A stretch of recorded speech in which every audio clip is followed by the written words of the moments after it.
Hello, happy Friday. It's my last Friday, and I'll explain why right now. My schedule changed at work, so now I'm taking over Monday. So I'll be your new Monday guy. It's Carter Elias. I changed the name, peep the name change. It's gonna be finalized pretty soon, hopefully. I'm filing for petition for name change, so there's no more changing it. 2, I'm moving. That's why I'm recording in here, because it's fucking hot as shit in there. Air conditioning's broken, and I'm fucking packing. It's a disgusting mess. So we're talking about the birds and the bees. So trigger warning. And trigger warning. Alright, so we're gonna talk about the birds and the bees. And just be forewarned, if anything triggers you, I did say trigger warning in the first half, so Okay, so first things first, you always want to talk with your partner about what's comfortable for him and his body and relates to sexually. Find out what turns him on, what turns him off, what, he doesn't want touched, what he is okay with being touched.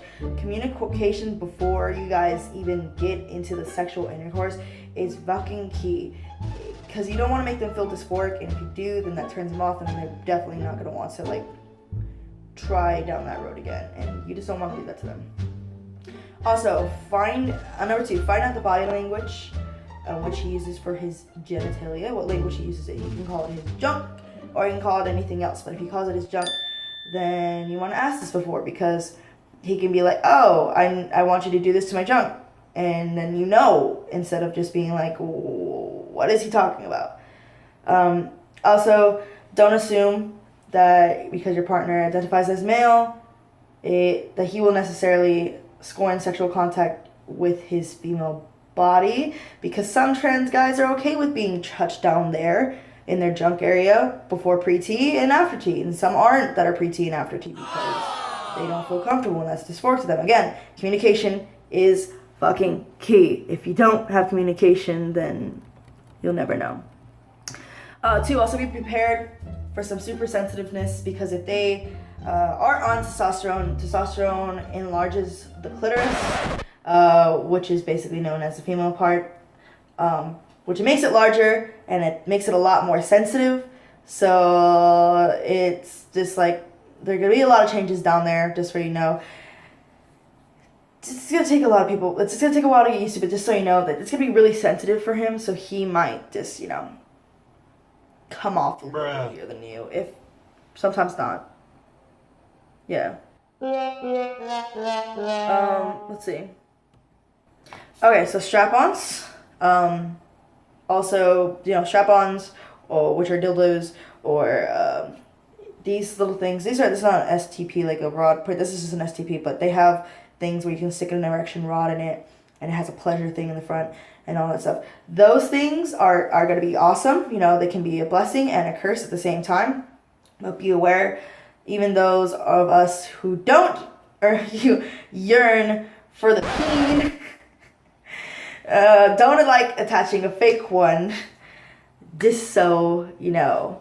Attaching a fake one can just be triggering sometimes. Again, communication is key. If you like penetration, you might want to let them know, so that they can, possibly just get around that if they felt comfortable with it, of course. You don't know exactly what they're doing properly, can be hard. On the other hand,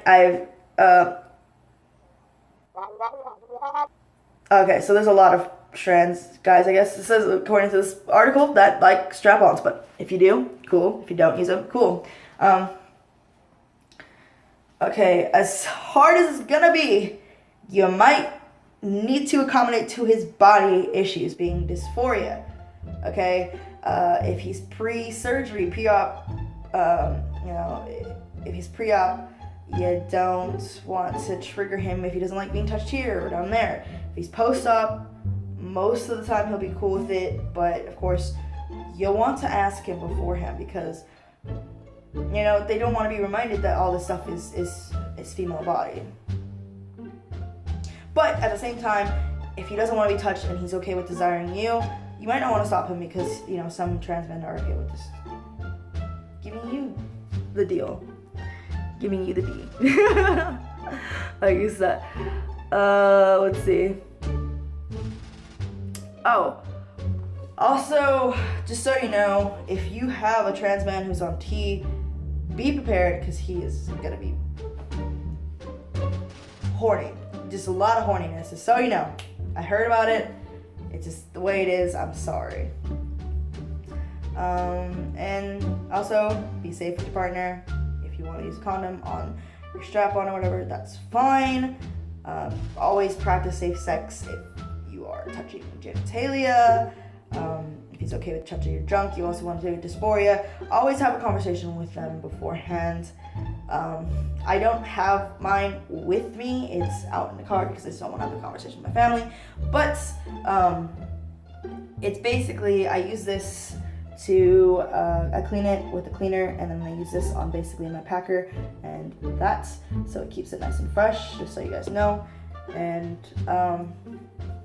personally for me, I don't like to be touched in my chest area. I never have, and I never will, and I never really understood why, but now that makes complete and utter sense. I have a lot of chest dysphoria. I haven't been able to wear my binder a lot in the summer because it's really hot, but I wear my binder right now. It's not as flat as I would like it to be, but you know, this to me is fine. I know if I have a binder on and I have a shirt over it, I'm cool. Bottom area, not so much cool with touching it, but I can flex on it just a little bit. If it depends on how I feel, I guess, that day. I don't have a lot of bottom dysphoria, that's why I don't pack a lot, but there's cases where I have a lot. So thank you guys for watching this video. I'll see you guys next Monday with a new video and a new topic for next week. And go ahead and go subscribe to my personal channel because I'll be starting testosterone August 22nd, so that video will be coming up with me getting my first T-shot. Also, I talk about coming out to my boss and how that went down. So see you guys later.